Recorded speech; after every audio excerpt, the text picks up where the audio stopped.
dari keluarga para mujahid, 6 mujahid ini berharap besar pada negara Indonesia untuk menegakkan hukum secara benar.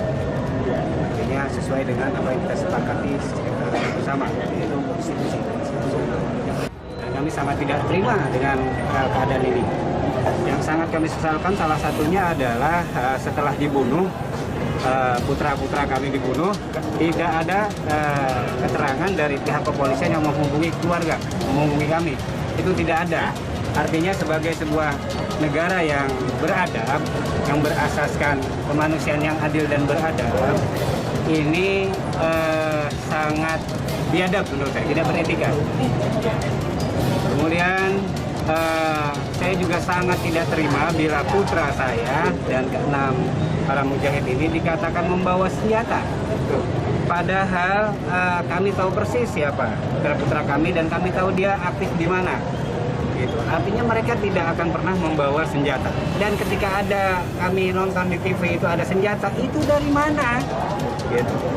Seandainya mereka memahami syariat Islam, kami siap bermubahalah. Kalian datangkan keluarga kalian, saya datangkan keluarga saya, kita bermubahalah. Sejumlah pria bawa laras panjang saat tewasnya Laskar FPI. Komnas HAM sebut itu pengamanan vaksin. Komisi Nasional Hak Asasi Manusia atau Komnas HAM mengatakan sejumlah pria membawa senjata laras panjang di sekitar KM 50 Tol Cikampek adalah petugas yang sedang menjaga jalur pengiriman vaksin COVID-19. Keberadaan sejumlah pria ini menjadi sorotan di malam insiden 6 anggota Laskar FPI yang tewas. Informasi yang didapat itu ada kaitannya dengan pengamanan vaksin. Vaksin Sinovac dikirim dari Soekarno-Hatta ke Bio Farma di Bandung. Demikian kata Komisioner Komnas HAM BK Ulung Hapsara. Vaksin COVID-19 buatan Sinovac tiba dari Cina pada Minggu 6 Desember 2020 malam di Bandara Soekarno-Hatta, Tangerang. Vaksin tersebut kemudian harus langsung dibawa ke Bio Farma yang berlokasi di Bandung, Jawa Barat lewat jalur darat. Pada 7 Desember dini hari, bentrok antara mobil Front Pembela Islam atau FPI dengan petugas polisi yang mengikuti mereka pecah di sekitar KM 50 Tol Cikampek. Komnas HAM menyebut dari informasi yang mereka peroleh dari kepolisian, dikabarkan memang terdapat sejumlah petugas yang ditempatkan di beberapa rest area. Mereka bertugas memastikan kelancaran perjalanan kendaraan yang membawa vaksin. Mereka tersebar mulai dari rest area besar hingga rest area kecil seperti KM 50.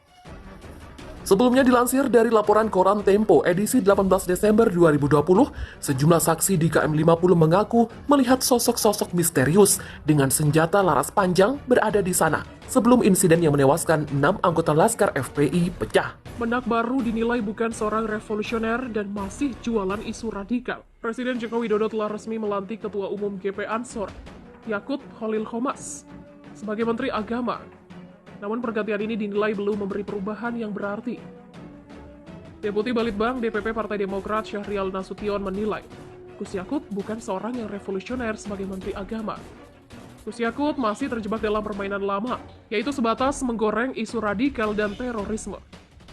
Seharusnya Gus Yakut membuat gebrakan dengan menjadikan Kemenak sebagai sarana mempersatukan umat. Salah satu contohnya adalah memobilisasi ide-ide kelompok untuk beragama menghadapi COVID-19. Dengan begitu, toleransi yang ada bisa bermanfaat untuk Indonesia. Yakut Khalil Qomas yang belum lama ini dilantik langsung menjadi sorotan publik.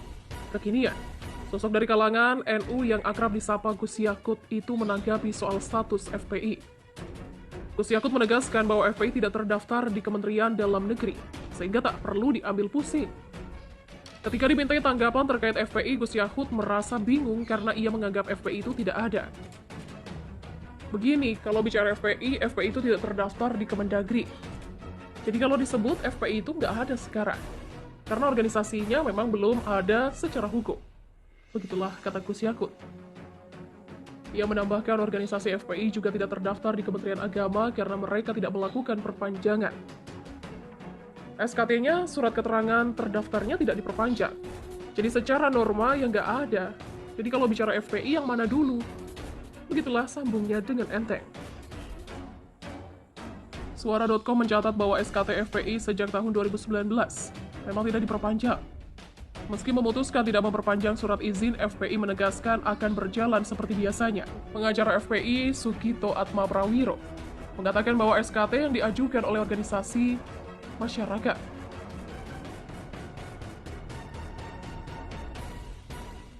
bersifat tidak wajib. Dengan demikian, menurutnya tidak masalah apabila FPI berkegiatan tanpa memiliki SKT. Sugito mengungkapkan apabila ada anggota FPI yang melakukan pelanggaran hukum, tentunya ormas Islam yang berdiri pada tahun 98 tersebut siap untuk menerima resikonya. Akan tetapi di luar itu, Sugito mengungkapkan bahwa pihaknya akan tetap melakukan aktivitas seperti biasanya. Kita akan tetap melakukan kegiatan-kegiatan dakwah, tetap akan membantu mereka-mereka yang terkena bencana dan hal-hal lain yang positif yang terkait dengan kegiatan-kegiatan seperti biasa. Demikian pungkasnya. Sementara itu, mantan anggota Komisi Nasional Hak Asasi Manusia, Natalius Pigai, menanggapi ucapan Selamat Natal dari Menteri Agama Yakut Khalil Qomas atau Gus Yakut. Natalius Pigai membagikan tangkapan layar berita berjudul Menak, Selamat Natal 2020, rayakan dengan sederhana dan terus berbagi kasih. Pada Minggu 27 Desember. Ia menilai ucapan Selamat Natal yang tidak tulus dari non-Kristiani itu berlebihan. Natalius menyarankan agar umat non-Kristiani sebaiknya menjalankan agamanya dengan benar. Ayahku Protestan Kingmi dan ibu Katolik. Saya tegas, tidak butuh ucapan Natal. Baik tidak tulus juga berlebihan dari luar Kristiani. Jalankan saja agamamu dengan benar. Begitulah, tulis Natalius Pigai. Natalius mengaku jarang merespon ucapan Natal dari non-Kristiani karena menurutnya Natal merupakan urusan umat Kristen. Tiap ucapan Natal dari non-Kristiani jarang saya respon, karena itu forum interno, bukan forum eksterno.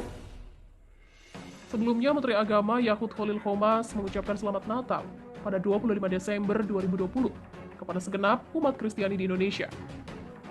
Menak berharap kebahagiaan Natal menyertai umat Kristiani dan mampu membangkitkan semangat mewujudkan kehidupan damai serta harmoni dalam kemajemukan Indonesia. Di tengah pandemi, Gus Yakut mengimbau agar perayaan Natal digelar secara sederhana. Umat Kristiani dihimbau menghindari dan menjauhkan diri dari perilaku konsumtif dan pemborosan. Menurutnya, hal terpenting dari perayaan Natal adalah kesadaran umat Kristiani untuk semakin dekat dengan Sang Maha Kuasa sebagai pemberi hidup bagi manusia. Kesadaran itu lalu diwujudkan dalam perubahan dan pembaharuan pola hidup ke arah yang lebih baik. Peringatan Natal pada hakikatnya adalah momentum bagi umat Kristiani untuk meningkatkan kesadaran bahwa anugerah keselamatan telah Tuhan berikan bagi umat manusia. Hal ini perlu direfleksikan melalui perbuatan-perbuatan kebaikan, kesederhanaan, perhatian terhadap kaum lemah, dan cinta kasih bagi sesama. Begitulah tandas Gus Yakut. Usai berkunjung ke kediaman pamannya Mustafa Bisri atau Gusmus, Menteri Agama Gus Yakut juga temui Kiai Uba Maimun dan Gus Baha. Setelah dilantik menjadi Menteri, Yakut Khalil Qomas atau Gus Yakut melakukan serangkaian kunjungan ke berbagai kelompok agama.